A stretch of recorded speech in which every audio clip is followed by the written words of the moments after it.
continuación vamos a reseñar este importante operativo en contra de las narcobandas. Este se produjo en Durán durante el fin de semana, en donde la Fuerza de Tarea Conjunta creada por el gobierno ha dado a conocer que se han capturado a 6 objetivos de alto valor, entre cabecillas, sicarios, extorsionadores y más. También durante estos días no se han registrado muertes violentas en el cantón de Guayaquil, de Guayas, considerado el segundo más peligroso de la provincia. Tampoco se han reportado secuestros ni tampoco extorsiones, lo cual es un avance. Esta fuerza se creó para ejecutar operaciones contra las 3 organizaciones narcocriminales que se disputan el control de esa localidad y de las rutas en el Golfo de Guayaquil para transportar droga. Este territorio se lo están disputando 3 organizaciones: los Chone Killers, los Latin Kings y los Lobos.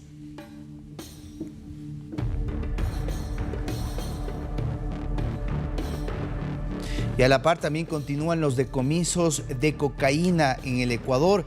Se reportan a diario este tipo de operativos y una muestra son los operativos registrados por la policía durante el feriado de este fin de semana. Entre enero y mayo del 2023, datos de antinarcóticos señalan que se han decomisado casi 85 toneladas de drogas a nivel nacional y más de 74 fueron de cocaína. El pasado 27 de mayo, en el kilómetro 24 de la vía Napo, se incautó más de 1 tonelada de cocaína que estaba escondida en un camión de madera. El camión fue abandonado, ahí lo tienen ustedes, por el conductor tras detectar que había un control militar. El segundo operativo intervino en un contenedor con latas de atún de exportación, esto en el puerto de Guayaquil. Ese contenía 25 sacos de yute color negro con 1.500 paquetes de droga que tenían como destino España.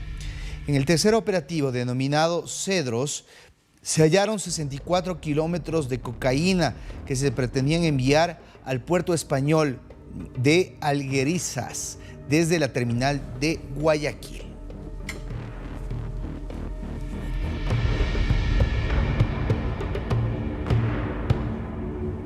Para hablar de esto que está pasando en la lucha contra el narcotráfico y las bandas criminales, está con nosotros Wagner Bravo, el secretario de Seguridad del Estado. Bienvenido. ¿Cómo está, secretario? Con DNews le saluda César García. Buenas tardes, César. Sí, efectivamente.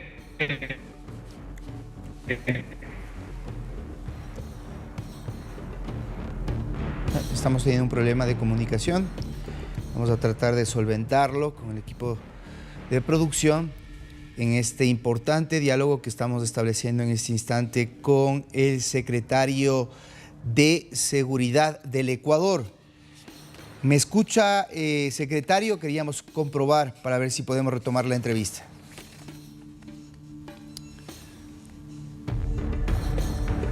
Bien, tenemos un inconveniente.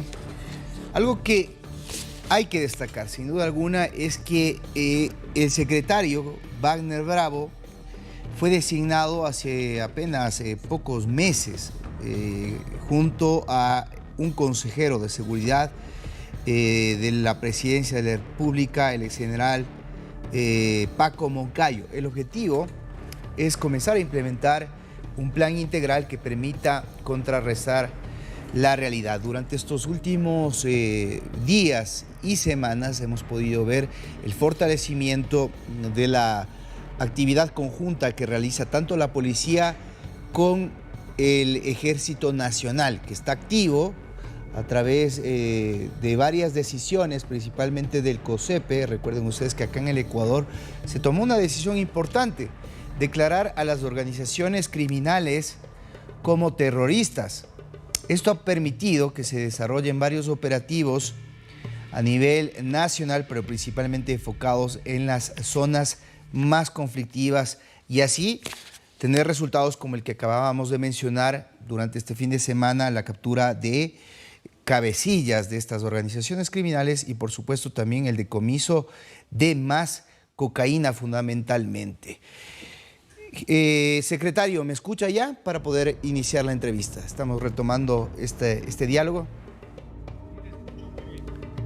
¿Ahí me escucha bien? Muy bien. ¿Sí me está escuchando usted? Sí, sí, con mucho gusto. Entonces, iniciemos. Le quería preguntar, ¿recuerda usted que el día que fue nombrado, contamos con su presencia aquí en DNews y nos había esbozado varias ideas al respecto de su planificación para poder enfrentar el tema de la seguridad? Si pudiésemos destacar qué logros o qué resultados positivos se han alcanzado durante estos primeros meses de su gestión, ¿qué es lo que podemos destacar?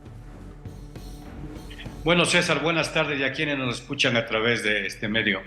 Efectivamente, recordemos de que habíamos indicado que vamos atrás de los cabecillas y porque la estructura criminal que está amenazando al Ecuador realmente tiene unas cabezas, unas están en el Ecuador y otras están fuera del Ecuador. Y ese es uno de los operativos que realizamos de la semana pasada en la población de Durán para poder capturar a los cabecillas.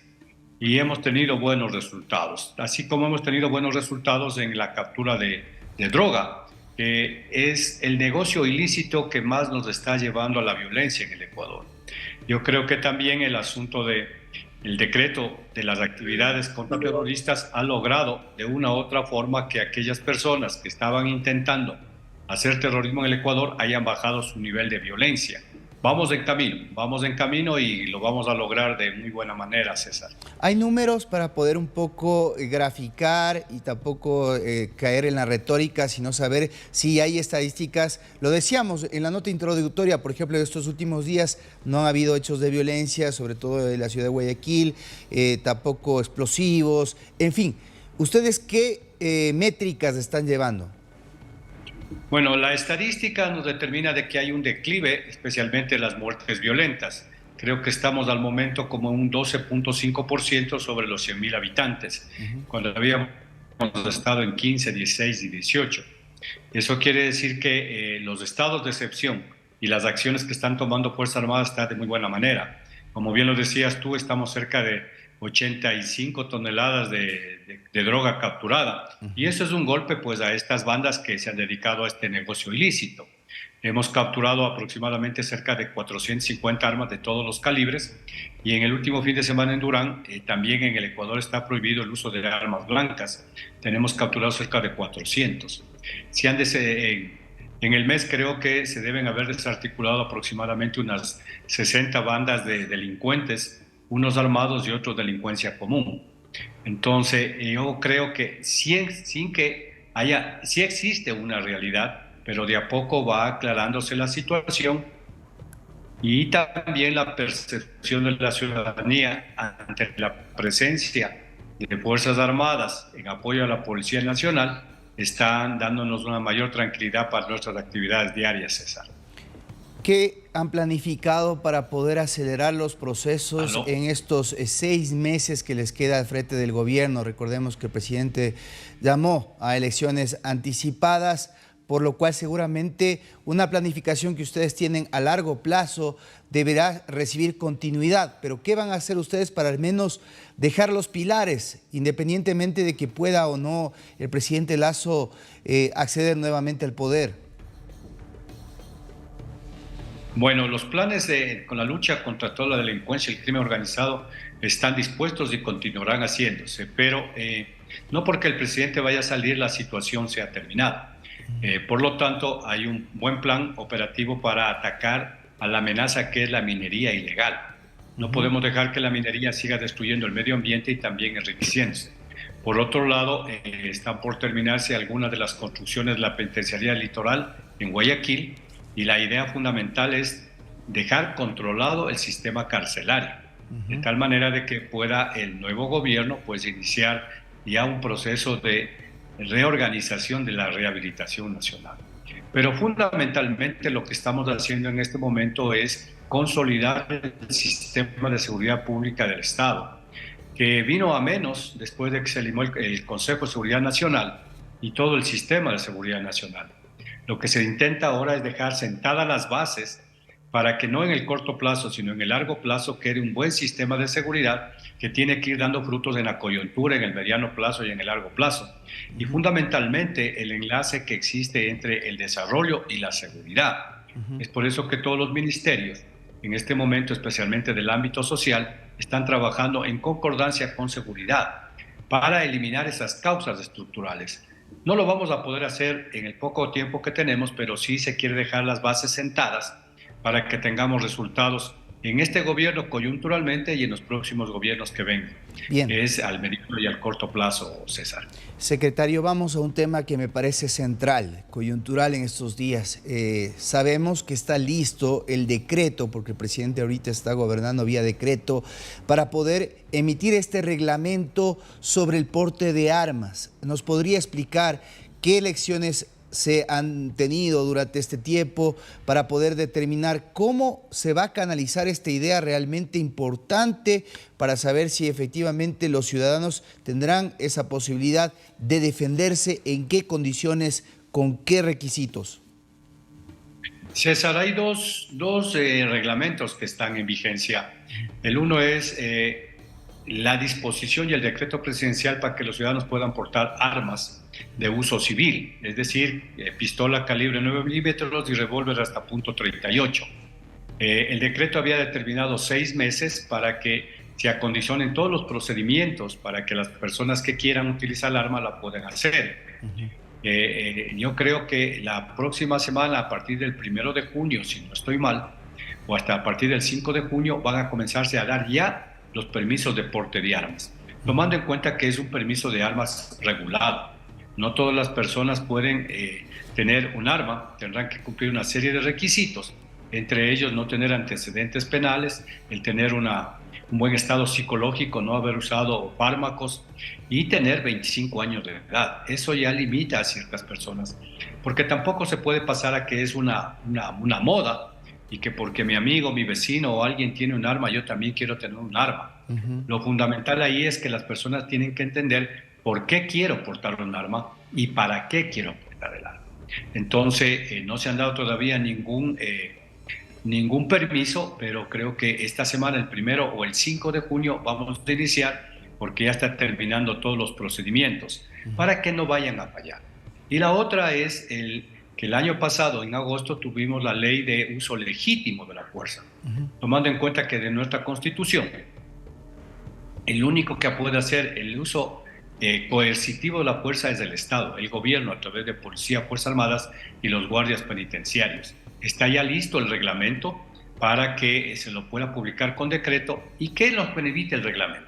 Toda ley permite tener un reglamento general, porque en la ley no se pone todos los artículos y todos los procedimientos. Este reglamento está estableciendo los procedimientos que tienen que seguir policía, fuerzas armadas y los guardias penitenciarios ante diferentes eventos. Es decir, cuando vamos a tener una protesta pacífica, cómo es el trato de policías hacia la ciudadanía. Cuando tenemos una protesta violenta, qué es lo que se tiene que hacer, tanto para que conozca la ciudadanía, cuanto que para que conozcan las fuerzas del orden. ¿Qué tenemos que hacer cuando hay un motín en un sistema carcelario o cuando hay una grave alteración del orden o gravísima alteración del orden público dentro del sistema carcelario? Entonces, este reglamento del uso legítimo de la fuerza nos permite aplicar el procedimiento del uso progresivo de la fuerza ante diferentes eventos. Y yo creo que especialmente en el último reglamento, César, el 1%, porque el otro 99% de los ecuatorianos que son personas de bien, que no cometen delitos, no tienen por qué preocuparse del uso legítimo de la fuerza. Secretario. No así aquellos que están utilizando las armas en violencia contra los ecuatorianos. César. Una consulta ahí, ¿qué es lo que cambia de fondo si usted pudiese destacar? Porque el concepto del uso progresivo de la fuerza me parece que está establecido en la mayoría de las constituciones, pero acá hay alguna variante que podríamos destacar o que representa un cambio en el fondo de lo que teníamos en el anterior cuerpo normativo, conociendo, por ejemplo, que hay relaciones de situaciones que han pasado, por ejemplo, en el Perú, en donde usted ve que la presidenta está a punto de comparecer en el Ministerio Público por excederse en el uso de la fuerza ante justo manifestaciones. En ese sentido, en el Ecuador, ¿cuál sería la esencia de este reglamento? César, no es que ha cambiado algo. Lo que pasa es que anteriormente, recordemos que el ministro de Defensa, Osvaldo Jarrín, publicó un acuerdo ministerial para ante los reclamos de la sociedad, y especialmente los derechos humanos, de que había uso excesivo de la fuerza, se hizo un reglamento. La Corte Constitucional del Ecuador determinó de que ese reglamento era inconstitucional y obligó, en cierta forma, ordenó a la Asamblea que haga una ley orgánica del uso legítimo de la fuerza. Pero ¿qué pasaba anteriormente? Fuerzas Armadas en el Ecuador y policía no han sido acusados en ningún momento de crímenes de lesa humanidad o de uso excesivo de la fuerza.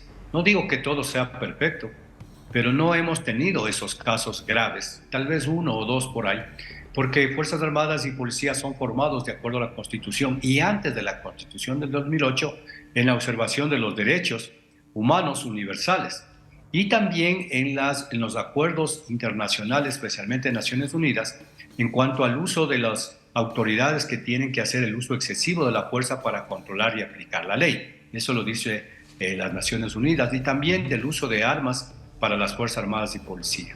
Pero ante lo que nos pasó en octubre del 2019, y que no fue una protesta pacífica, fue una protesta muy violenta, y que se le acusaba a las fuerzas del orden de que han tenido uso excesivo, se ha logrado esta norma. Pero como digo, esta norma está para que conozcan los ciudadanos, y ahí hay que decir lo que se dice en el Ecuador, que el desconocimiento de la ley no le exime de responsabilidad. Ya una vez que está publicada la ley, los ciudadanos tienen que haberla leído, y cuando se publique el reglamento, que va a ser este día miércoles, tienen que leerlo para saber a qué atenerse. Y eso está bien claramente especificado. Algún rato se dijo que Fuerzas Armadas y Policía iban a salir a disparar a todo el mundo. Claro. No es así. Aquí están claros. ¿Pero este reglamento ya fue avalado por la Corte Constitucional? En este momento que estamos sin asamblea, los únicos decretos leyes que deben ser avalados por la Corte Constitucional son aquellos que tienen orientación económica. En este momento tenemos dos que los ha presentado el presidente. La ley ya fue aprobada por la legislatura el año pasado en agosto, y lo que se hace es hacer un reglamento para poder aplicar esa ley. Como digo, en la ley no hay cómo poner todos los artículos, y en este reglamento, que es un poco más extensivo, se ponen casos puntuales, cómo se va a entrenar inclusive los animales que en un determinado momento ayudarán a hacer el control del orden público.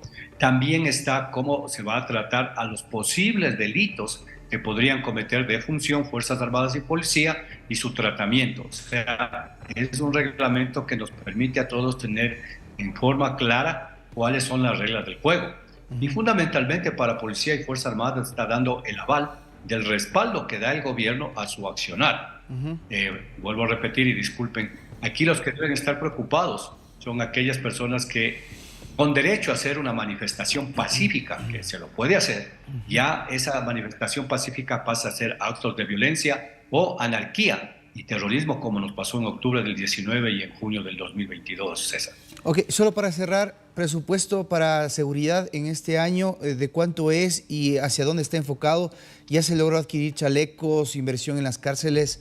En términos generales, muy importante también la parte económica. Desde luego, César, hay un presupuesto de cerca de $2.000 millones del presupuesto nacional para la Policía, Fuerzas Armadas y el SNAI.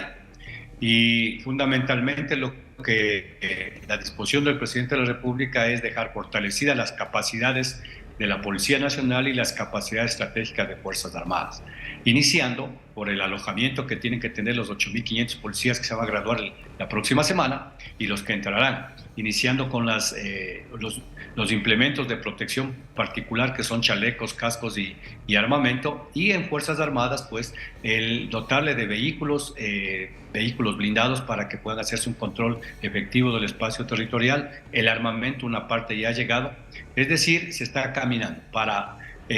Con este decreto del presidente de la decisión de la Asamblea se acortaron los tiempos. Entonces lo que se quiere dejar es por lo menos elevadas las capacidades de Fuerzas Armadas a un 40% y de la Policía Nacional de igual manera. Son recursos, hay otras necesidades. En economía se habla de que las necesidades son muchas y los recursos son muy pocos, pero se está haciendo el esfuerzo para poder darle los medios. Se habla de mando, medios y misión. O sea, ahora hay que darle los medios a las fuerzas del orden. Ya tienen los mandos, ya tienen la misión legal. Ahora nos falta consolidar para que se pueda hacer una buena defensa del territorio nacional. Agradezco su gentileza. Se trata del general en servicio pasivo Wagner Bravo, actual secretario nacional de Seguridad, aquí con la audiencia de DNews. Buenas tardes, gracias. Una buena tarde, César. El apoyo de todos los ecuatorianos, y no solamente los ecuatorianos, de toda la región, nos permite tener un mejor tejido social y una convivencia pacífica.